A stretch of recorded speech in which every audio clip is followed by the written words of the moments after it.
یہ ہے انکارا، ترکیہ کا پایتخت۔ سن 1964 میں امام خمینی یہاں جلاوطن کیے گئے۔ جلاوطنی کی پہلی رات امام نے ہوٹل بلوار پیلس میں گزاری۔ صرف ایک رات امام اس ہوٹل میں رہے۔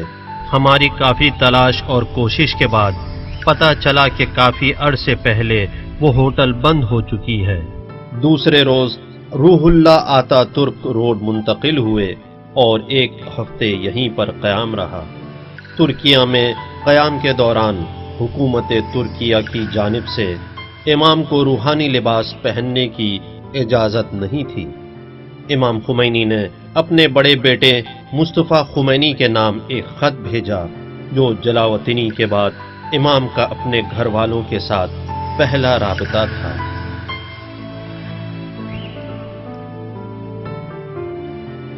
نور چشم سید مصطفیٰ، خدا کی رضایت تمہارے شامل حال رہے اور وہ تم سے راضی و خوشنود رہے۔ الحمدللہ انکارا میں بدھ کی صبح خیریت سے پہنچا۔ خدا کا شکر ہے کہ خیر و عافیت سے ہوں اور کوئی پریشانی نہیں ہے، کیونکہ خدا اپنے بندوں کا برا نہیں چاہتا۔ یہاں رہتے ہوئے میں تمام افراد خانہ اور تم سے گزارش کرتا ہوں کہ خدا کے علاوہ کسی کے سہارے نہ رہنا اور خدا کے علاوہ کسی سے کچھ نہیں چاہنا، اور تم سے صبر اور استقامت چاہتا ہوں، کیونکہ جو خداوند عالم چاہتا ہے وہی ہوتا ہے۔ امام خمینی کی کافی کوششوں کے بعد انہیں اس چیز کی اجازت مل گئی کہ صرف معلومات کے غرض سے شہر انکارا میں 45 منٹ کے لیے اپنے مکان سے باہر نکل سکتے ہیں، وہ بھی پولیس کی نگرانی میں۔ 3 دن کے بعد پھر اسی طرح کی اجازت ملی، لہذا امام نے انکارا کی چند مسجدوں اور مذہبی مقامات کا دیدار کیا۔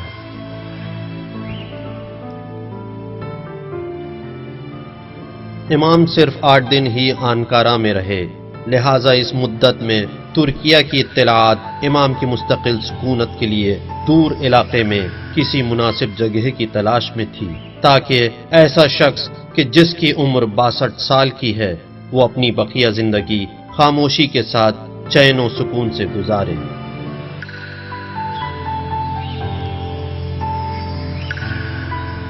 ترکی پہنچنے کے بعد امام نے سب سے پہلے ترکی کی زبان سیکھنا شروع کر دی۔ اس بات کو لے کر ترکی کی انٹیلیجنس کافی پریشان ہو گئی، کیونکہ انہیں خوف تھا کہ زبان سیکھ لینے پر امام عوام کے ساتھ بات چیت کر سکیں گے۔ اس لیے انہوں نے امام کو ایک چھوٹے سے شہر بصرہ منتقل کرنے کا فیصلہ کر لیا، اور وہاں لے جانے کے بعد بھی ان پر کڑی نگرانی رکھی۔ ہم نے امام خمینی کی آنے کی خبریں سن رکھی تھیں کہ ایک عالم دین معدنی پانی کی خاطر یہاں بورسا میں آ رہے ہیں اور کچھ مدت وہ اس شہر میں رہیں گے۔ وہ یہاں آئے اور ہم نے ان کو دیکھا۔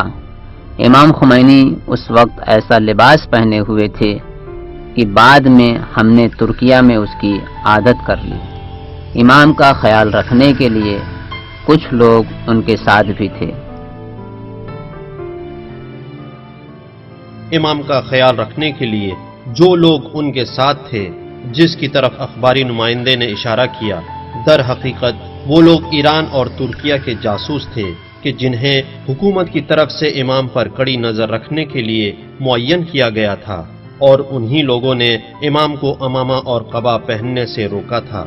ترکیہ میں امام کی جلاوطنی کے 57 دن گزر جانے کے بعد قم میں ساواکیوں نے امام کے گھر کا محاصرہ کر لیا اور ان کے بڑے بیٹے سید مصطفیٰ کو گرفتار کر لیا، اور 3 جنوری 1965 کے دن ان کو بھی ترکیہ جلاوطن کر دیا گیا۔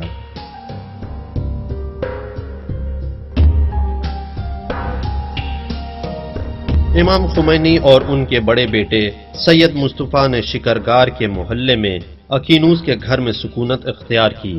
جب امام بورسا میں تھے تب اسی گھر میں امام کا قیام تھا، اور یہ گھر ایک زمانہ ہوا خراب ہو گیا ہے اور اس کی جگہ یہ عمارت بن گئی، لیکن اب بھی اس کا نام اکینوس ہے۔ اس عمارت پر جو بورڈ لگا ہوا ہے اس پر اب بھی اس عمارت کے پچھلے مالک جناب اکینوس کا نام لکھا ہوا ہے۔ ترکی میں جلا وطنی کے دوران امام نے اپنے علمی کام کو جاری رکھا اور ایک رسالہ عملیہ لکھا۔ اس زمانے میں لوگوں کے پاس جو توضیح المسائل ہوا کرتی تھی اس میں صرف عبادت، طہارت و نجاست اور نماز روزے کا ہی ذکر ہوتا تھا۔ امام نے تحریر الوسیلہ نامی کتاب کو ترکی میں ہی لکھا اور اس میں طہارت و نجاست و عبادت کے مسائل کے ساتھ ساتھ سیاسی مسائل کو بھی بیان کیا۔ اس میں لکھتے ہیں کہ ظالم کی حکومت میں ذرا سے بھی مدد کرنا اسلام کے خلاف ہے اور شرعاً جائز نہیں ہے۔ ظالم کی حکومت کی تبلیغ جائز نہیں ہے۔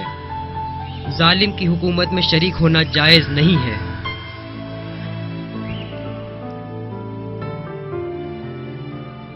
ترکیہ میں امام تک پہنچنا تقریباً ناممکن تھا، اور اگر پہنچنا چاہے تو جس طرح ایرانی حکومت کے ترکیہ حکومت سے تعلقات تھے ویسے ہی تعلقات ہوں۔ 2-3 مرتبہ کچھ لوگ امام سے ملاقات کے لیے گئے، بس اتنا ہی رابطہ تھا، لیکن زیادہ رابطہ نہیں تھا۔ ترکیہ میں 1.5 مہینے رہنے کے بعد امام کو اجازت مل گئی کہ وہ کچھ لوگوں سے مل سکتے ہیں۔ اس دوران انہوں نے قم کے علماء و مراجع کے نمائندوں سے ملاقات کی۔ ان میں سے آیت اللہ خان ساری اور آیت اللہ گلپیگانی کے نمائندے تھے۔ جب آپ نے آیت اللہ گلپیگانی کے نمائندے سے ملاقات کی اور اس نے جب امام کو روحانی لباس میں نہیں دیکھا تو رونے لگا اور لوٹتے وقت کافی کوشش کی کہ امام کو ایران واپس لے چلے، لیکن ہمیشہ شاہ کی حکومت کا جواب منفی میں تھا۔ میں نے خود سے اور خدا سے عہد کیا ہے کہ سامراجیت سے کوئی سمجھوتا نہیں کروں گا اور ان کے برے کاموں میں ان کا شریک نہیں ہوں گا۔ امام خمینی اپنے گھر کے قریب مسجد اولو میں جایا کرتے تھے، وہاں نماز پڑھا کرتے تھے، لوگوں سے ملاقات کرتے تھے۔ ایک دفعہ جمعہ کے دن ممبر پر گئے اور ترکی زبان میں سیاسی خطبہ دیا، جس سے ترکیہ کے سیاستداں گھبرا گئے۔ خطبه‌های شما همونطور که در صدر اسلام خطبه‌های جنبه سیاسی داشته است، نماز جمعه یک اجتماع سیاسی است. نماز جمعه یک عبادت سرتاپا سیاسی است و مع الاسف در جاهایی انسان می‌بیند که در نماز جمعه ابداً مربوط به چیزهایی که ملت‌ها بهش احتیاج دارند، چیزهایی که مسلمین، اجتماع مسلمین برش احتیاج دارند، خبری نیست. ترکیہ کے لوگوں کی امام سے عقیدت اور محبت دن بدن بڑھتی گئی اور حکومت ترکیہ آہستہ آہستہ امام کے وجود سے ڈرنے لگی۔ بورسا کے لوگ امام خمینی کے شائدہ ہو گئے اور ان کا احترام بہت کرتے تھے۔ امام سے ملاقات کرنے والوں کی بہت زیادہ تعداد ہو گئی۔ ان کی دینی تقریروں کو لوگ سننے کے لیے کافی جمع ہوتے تھے۔ امام نے خطبہ جمعہ دیا جس کو لوگوں نے کافی پسند کیا۔ لوگ ان کو بہت چاہتے تھے اور ترک لوگ انہیں اپنے حلقے میں لے لیا کرتے تھے۔ کبھی کبھی حکومت ترکیہ کے حفاظتی دستے لوگوں کو امام تک آنے سے روکتے تھے۔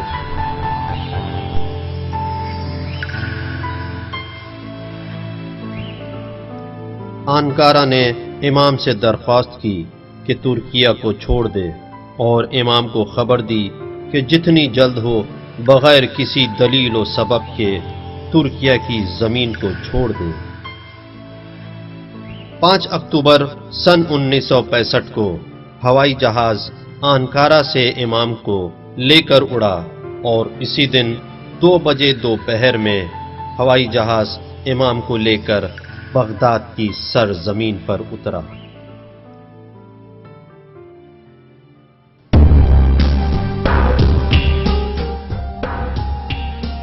بغداد امام خمینی کی جلا وطنی کا دوسرا مقام۔ عراق کا صدر اس وقت عبدالسلام عارف تھا۔ جس زمانے میں امام خمینی عراق پہنچے وہ دور عراقی سیاست کا نہایت پر آشوب دور تھا۔ عراقی تاریخ ایک نئے موڑ سے گزر رہی تھی اور ایک نئے عہد کا آغاز اس وقت ہوا جب 1958 میں شاہ فیصل ثانی کا تختہ پلٹ گیا اور اس طرح عراق میں بادشاہی نظام کا خاتمہ ہو گیا۔ بادشاہی نظام کے وزیر اعظم نوری سعید کو پھانسی دے دی گئی۔ سردار لشکر عبد الکریم قاسم کی رہنمائی میں انقلاب کامیاب ہوا اور جمہوریت کا اعلان ہو گیا۔ بغداد نے اپنے عہد نامے سے ہاتھ اٹھا لیا، لیکن حکومت نے قاسم کے ساتھ زیادہ دن تک وفا نہیں کی اور وہ انقلاب کے جو عبدالسلام عارف سے شروع کیا تو حکومت کی باغ دوڑ اسی کے ہاتھ میں چلی گئی۔ امام نے بغداد میں اپنے لیے جس پہلی جگہ کا انتخاب کیا وہ شہر کاظمین تھا۔ جیسے ہی امام کے آنے کی خبر پہنچی تو نجف اور کربلا کے بہت سے طلاب اور بزرگوں کے نمائندے امام سے ملاقات کرنے آ گئے، یہاں تک کہ کاظمین کا صحن لوگوں سے بھر گیا۔ 2 دن کے بعد امام کاظمین سے کربلا گئے اور وہاں 1 ہفتے تک سید محمد شیرازی کے مہمان رہے۔ امام کے میزبان چاہتے تھے کہ امام یہیں رہیں، لیکن امام نے نجف اشرف جانے کا ارادہ کیا۔ نجف جو کہ شیعوں کا سب سے بڑا علمی مرکز تھا، اپنی جلاوطنی کے 13 سال امام نے یہیں نجف اشرف میں گزارے اور اسی گھر میں کہ جو امام علی ابن ابی طالب علیہ السلام کے حرم مطہر کے قریب ہے، ایک محلے میں یہیں سکونت اختیار کی اور کچھ ہی مدت میں ان کی اہلیہ خدیجہ اور بیٹے احمد بھی ایران سے عراق آ کر امام سے ملحق ہو گئے۔ مصطفیٰ پہلے سے ہی امام کے ساتھ تھے اور اس کے بعد بھی امام کے ساتھ رہے، اب بھی امام ہی کے ساتھ ہیں اور امام کی بیٹیاں اپنے شوہروں کے ساتھ ایران ہی میں مقیم رہیں۔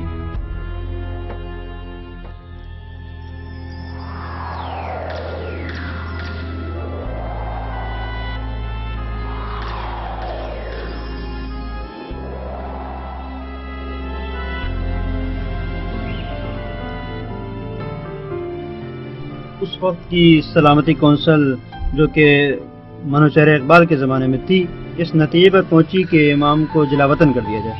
اس کے 2 فائدے تھے، ایک یہ کہ امام کے جتنے بھی مقلدین ہیں، ان کے جو چاہنے والے ہیں، ان کے درمیان یہ مشہور ہو جائے گا کہ امام حوض علمیہ نجف روضہ حضرت امیر المومنین علیہ الصلوۃ والسلام کے جوار میں عبادت و زیارت اور تحصیل علم دین میں مشغول ہو گئے ہیں۔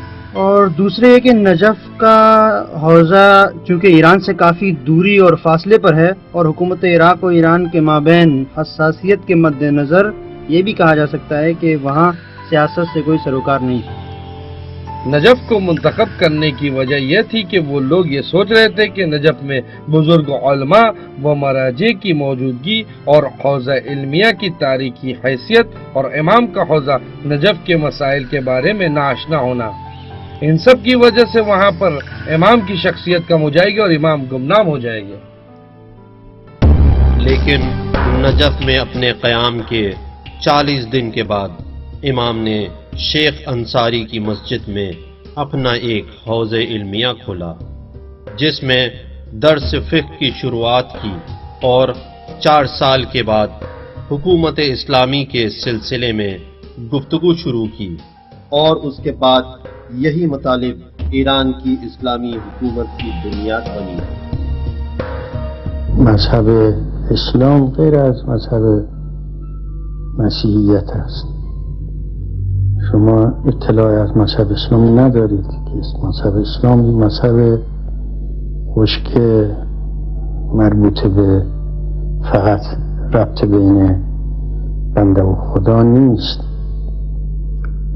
اسلام یک مذهب سیاسی است که سیاستش با احکام دیگرش با عباداتش مخلوط به هم است و همونطوری که حکومت‌ها ابعاد سیاسی دارند اسلام هم دارد. 1960 کی دہائی میں عراق میں دینی رہبر آیت اللہ محمد باقر صدر کی رہنمائی میں حکومت اسلامی کی علامتیں ظاہر ہونے لگی اور حزب دعویٰ کی بنیاد پڑی۔ یہ تحریک نجف کی پہلی اسلامی سیاسی تحریک کے نام سے مشہور ہوئی، لیکن سید محمد باقر صدر کی یہ تحریک سارے نظریات کو اپنے ساتھ جمع نہیں کر سکی۔ اگرچہ امام خمینی نے مراجع نجف کو بہت تشویق کی کہ اس مسئلے میں ساتھ دیں اور خاص کر آیت اللہ حکیم کو اس سیاسی دین کے میدان میں لانا چاہتے تھے، لیکن وہ نہیں آئے اور یہ تحریک سب نے نہیں قبول کی۔ امام نے اس تحریک سے خود کو الگ ہی رکھا تاکہ اختلافات کم ہو جائیں۔ اپنا ایک حوزہ بنانے کے باوجود امام نے خود کو ایک مرجع تقلید کے عنوان سے تعارف نہیں کروایا، بلکہ اپنا سارا ہم و غم ایران ہی کے سلسلے میں رکھا۔ امام چونکہ فلسفے میں مہارت رکھتے تھے اور معقولات میں آپ کی کافی شہرت تھی، لہذا آپ کا درس اصول بھی فلسفے اور معقولات کے ساتھ ملا ہوا ہوتا تھا۔ امام نہیں چاہتے تھے کہ نجف میں بہت زیادہ حساسیت ہو، اس لیے آپ نے اصول کا درس نہیں دیا اور فقہ کا درس دیا، اور ایک مدت تک آپ شہریہ بھی نہیں دیا کرتے تھے۔ اپنی توضیح المسائل بھی آپ نے پیش نہیں کی، مرجد کا ادعا بھی نہیں کیا، اور وہ کام کے جو عام طور پر بزرگ شخصیات کے حامل لوگ کیا کرتے تھے امام ان سے پرہیز کرتے تھے۔ مثلا آپ فرض کریں کہ ماہ مبارک رمضان میں عید فطر کے چاند کے اس بات کے لیے لوگ اپنے مراجع اور علماء سے رجوع کرتے تھے، لیکن امام کا یہ حال تھا کہ اس سے پہلے کہ اس طرح کے مسائل ان سے دریافت کیے جائیں، آپ نجف چھوڑ کر وہاں سے چلے جاتے تھے، آپ نجف سے کربلا چلے جاتے تھے تاکہ امام ان چیزوں سے الگ رہیں اور الجھنے نہ پائیں، اور لوگ امام سے یہ نہ پوچھ پائیں کہ کل عید ہے یا کیا۔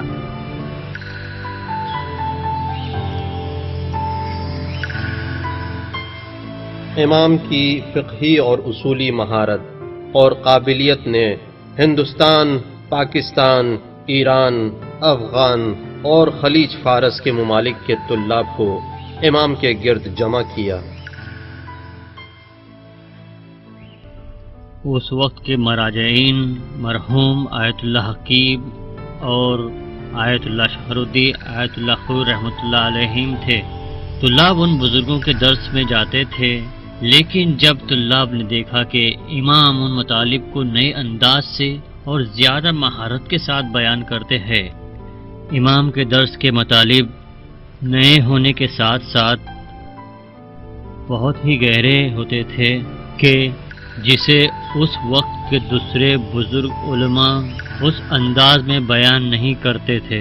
نجف کے طلاب ہمیشہ خدا کے شکر گزار تھے کہ خدا نے انہیں یہ نعمت عطا کی تھی تاکہ زیادہ سے زیادہ ان کے وجود مبارک سے استفادہ کرے۔ نجف میں 13 سال کے قیام کے دوران بھی امام وقت کی پابندی میں مشہور تھے، باوجود اس کے کہ اس وقت ان کی عمر 73 سال تھی۔ اپنے تنظیم کیے ہوئے اوقات پر سختی سے عمل کے پابند تھے۔